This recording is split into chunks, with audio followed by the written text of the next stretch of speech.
అంటే వెంకట్ గారు ప్రీవియస్ కొన్ని ఇంటర్వ్యూస్ మీరు చూసాం. ఇండస్ట్రీకి ఆడపిల్లలు రావద్దు అని చెప్పి కొన్ని మీరు చెప్పడం జరిగింది. సో ఎందుకు అంత పెద్ద డెసిషన్ అంటే సంబంధించి అలాంటి మాటలు ఎందుకు మీరు అనాల్సి వచ్చింది? అంటే ఏవైనా అలాంటి మీరు చూడడం జరిగిన ఇండస్ట్రీకి ఆడపిల్లలు వస్తే వాళ్ళు యాక్టింగ్ పరంగా కానీ ఏమైనా ఇబ్బందులు ఫేస్ చేస్తారంటే దగ్గరగా ఇండస్ట్రీలో పనిచేసిన ఒక వ్యక్తిగా మీరు చెప్పారు ఆ మాటలు.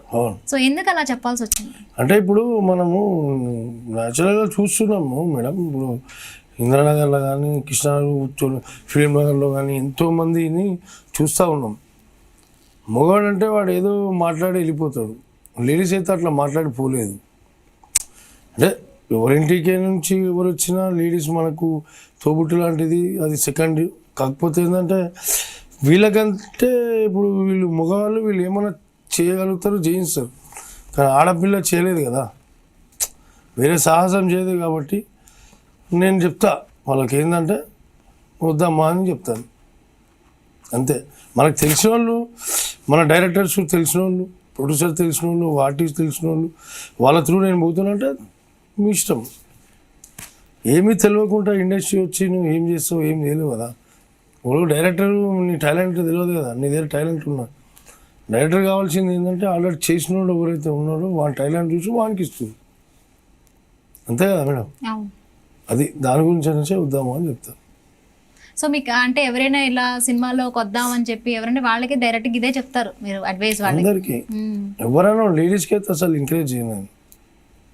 ఓకే. సో మీకు ఇంకా అంటే అదర్ లాంగ్వేజెస్లో యాక్ట్ చేయడం ఇంట్రెస్ట్ ఉందా అండి? లేదమ్మా, ఇంకా అట్లాంటివి అయితే ఏమనుకోలేను. ప్యూర్ తెలంగాణ, మన తెలంగాణ యాక్టింగే చేస్తా.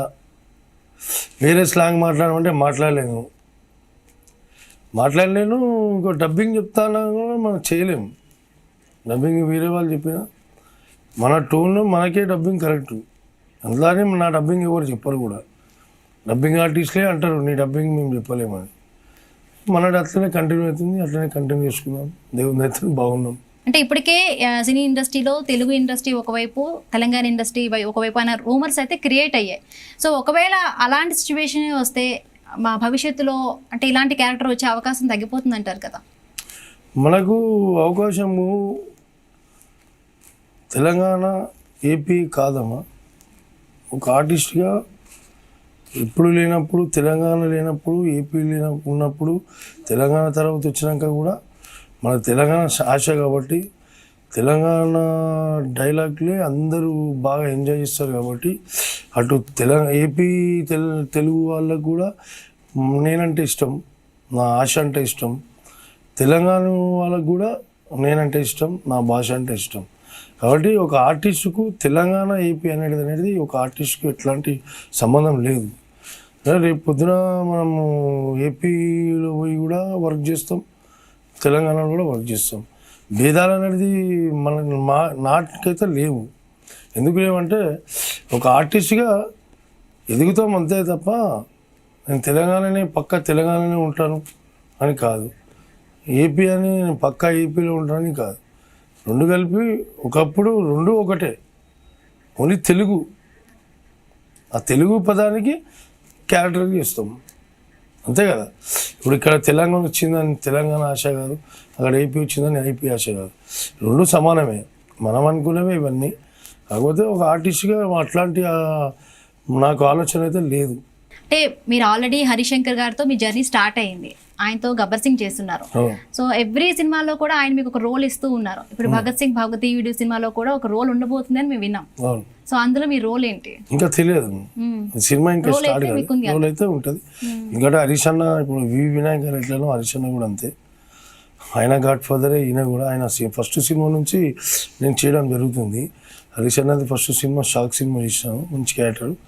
అందులో ఎడిటింగ్లో తీసేసారు. తర్వాత కట్ చేస్తే మిరపకాయ, అది కూడా మంచి క్యారెక్టర్ చేశాను. హరీష్ అన్న దాదాపు ఇప్పటివరకైతే ఒక డీజే కూడా చేయలేదు.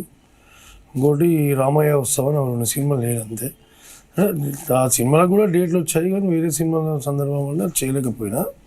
తర్వాత మళ్ళీ సుబ్రహ్మణ్యం పరిచయం లాస్ట్లో. ఇక మొన్న ఏదో సినిమా అనుకున్నారు పవన్ సార్ది, ఇంకా అది కరెక్ట్ తెలియదు. హరీష్ అన్న సినిమా చేస్తే మాత్రం కంపల్సరీ చేయడం జరుగుతుంది. అంటే మీకు ఎక్కువగా మాట్లాడుకుంటే అంటే నార్మల్గా మీకు హరిశంకర్ గారు అంటే ఇష్టమా అని చెప్తారా, లేకపోతే వి వినాయక్ గారు అంటే ఇష్టమా, ఏం చెప్తారు అమ్మ, ఇద్దరు? ఎంత ఎవరున్నా కానీ కూడా వినాయక్ తర్వాతనే. అంతే అంటారా? సో ఈ వన్ వినాయక్ వర్డ్ తర్వాత లో చెప్పాలంటే వినాయక్ గారి గురించి ఏం చెప్తారు, హరిశంకర్ గారి గురించి ఏం చెప్తారు? వినాయక్ గారు అయితే నా గాడ్ ఫాదర్. ఈరోజు ఇండస్ట్రీలో నిలబడిపోయిన అంటే కారణమైన నాకు ఇండస్ట్రీ తొలగొచ్చింది మా అన్న శ్రీహరి అన్న, నిలబెట్టింది వినయ్ గారు. ఆ వినయ్ గారితో హరీష్ అన్న కూడా సేమ్ అట్లాగే వినయ్ గారు ఎంత నేనంటే ఇష్టపడతాడో హరీష్ అన్న కూడా అంతే ఇష్టపడతాడు. ఆయన సినిమాలు కూడా కంపల్సరీ చేయడం జరుగుతుంది, ఈయన సినిమాలు కూడా కంపల్సరీ చేయడం జరుగుతుంది. ప్రతి ఒక్క డైరెక్టర్ సినిమాతో కంపల్సరీ చేయడం జరుగుతుంది. కాబట్టి ప్రత్యేకంగా వీళ్ళు ఎన్నుకుంటారు నన్ను, మా ఫిష్ వెంకట్ మా సినిమాలు ఉంటే బాగుంటుంది అని. చాలామంది డైరెక్టర్లు ఎన్నుకుంటారు. కాకపోతే వాళ్ళ క్యారెక్టర్ని బట్టి వీళ్ళు సినిమా తీస్తే కంపల్సరీ నా పేరంటూ ఒకటి రాసుకుంటారు అన్నమాట. వినయ్ గారు కానీ హరీష్ అన్న కానీ చాలామంది పేరున డైరెక్టర్లు అయితే చెప్పలేము, అందరూ కూడా. లేదు, సినిమాల్లో వచ్చిన కొత్తల్లో ఫిష్ వెంకట్ గారి రెమ్యునరేషన్ ఎంత, ఇప్పుడు సినిమాలకి ఎంత తీసుకుంటున్నారు? రిమెండరేషన్ అనేది అదే ఉంది ఇండస్ట్రీలో. చెప్పుకుంటారా? లేదు, చెప్పడం అని కాదు. నేను మామూలుగా ఒక సినిమా చేస్తున్నా అంటే వాళ్ళు ఏం రికమెండేషన్ నాకు ఇంతైతేనే చేస్తా అన్న రోజు ఈ రోజు వరకు లేదు. దేవుడి దయతో వాళ్ళు మంచి రికమెండేషన్ ఇచ్చేది. నేను అట్లానే వాళ్ళకు నాకు ఇంతైతే చేస్తా, చాలామంది ఉన్నారు నేను ఇంతైతే చేస్తా అంతైతే చేస్తా. నేను అట్లయితే ఆఫర్ ఇప్పటివరకు చేయలేను కాబట్టి అట్లా ముందుకు వెళ్ళిపోతూ ఉన్నాను. చాలామంది ఆఫర్ చేసిన వాళ్ళు అయిపోయి ఉన్నారు. ఆ ఒక్క సినిమా 2 సినిమాలు చేసిన వాళ్ళు ఉన్నారు. ఇప్పుడు మీరు డిమాండ్ చేయలేదు? నేను ఎప్పుడు కూడా చేయను కూడా. అంటే వాళ్ళకి తెలుసు ఆ సినిమాని ఇంత తీసుకుంటూ ఇంకో సినిమాని ఇంకో కొద్దిగా పెంచిస్తాము అని వాళ్ళే చేయడం జరుగుతుంది. నేను ఏమన్నా ఇంత కాదు ఇంత అయితే కానీ ఏ రోజు కూడా చెప్పిన రోజు లేదు. కాబట్టి ప్రతి ఒక్కళ్ళకు నోటెడ్ ఉంటుంది ఫిష్ వెంకట్ అని. ఈ క్యారెక్టర్ అనుకుంటే అరే ఫిష్ వెంకట్ అయితే బాగుంటుందిరా అంటారు. వేరే వాళ్ళ గురించి అనుకున్న క్యారెక్టర్స్ అనుకున్నా కానీ కూడా వాళ్ళ కొంచెం ఇదే విషయంలో కొంచెం తేడా అయితే ఫిష్ వెంకట్ అయితే బాగుంటుంది అనుకున్న సందర్భాలు జరిగింది. ఇప్పుడు గాడ్ ఫాదర్ అని మీరు చెప్తున్నారు వినాయక్ గారి గురించి. సో ఆయనే మీ గాడ్ ఫాదర్ అని చెప్పుకొస్తూ ఉన్నారు మొదటి నుంచి కూడా. సో ఆయన ఇప్పుడు 2 సినిమాలు కొత్తగా రాబోతున్నాయి. ఛత్రపతి 2 ఒకటి రాబోతుంది, ఇంకొక సినిమా కూడా ప్రాజెక్ట్స్ రెడీగా ఉంది. సో అందులో మీకు ఏమైనా క్యారెక్టర్ ఉందా? ఛత్రపతి 2లో ఛత్రపతి హిందీలో జరుగుతుంది, తెలుగు ఛత్రపతి కాదు. కాకపోతే ఆ సినిమా హీరో వచ్చి బెల్లంకొండ సీను. అది నేను కూడా పోవడం జరిగింది, పిలవడం, ఓపెనింగ్కి పోయాను, కలిసాను, మాట్లాడా, చేద్దామని అన్నాడు. కాకపోతే ప్రస్తుతానికైతే ఒక హీరోనే చేస్తున్నాడు, మిగతా ఆర్టిస్టులు ఎవరు లేరు అందులో. ఆపర్చునిటీ వస్తుందా రాదా కూడా తెలియదు. ఆల్రెడీ ఆల్మోస్ట్ 75% అయిపోయిందండి సినిమా, ఇంకో 10-20% ఉండొచ్చు. అన్న పిలవలేడు అంటే నా క్యారెక్టర్ లేదు కాబట్టి పిలవలేడు.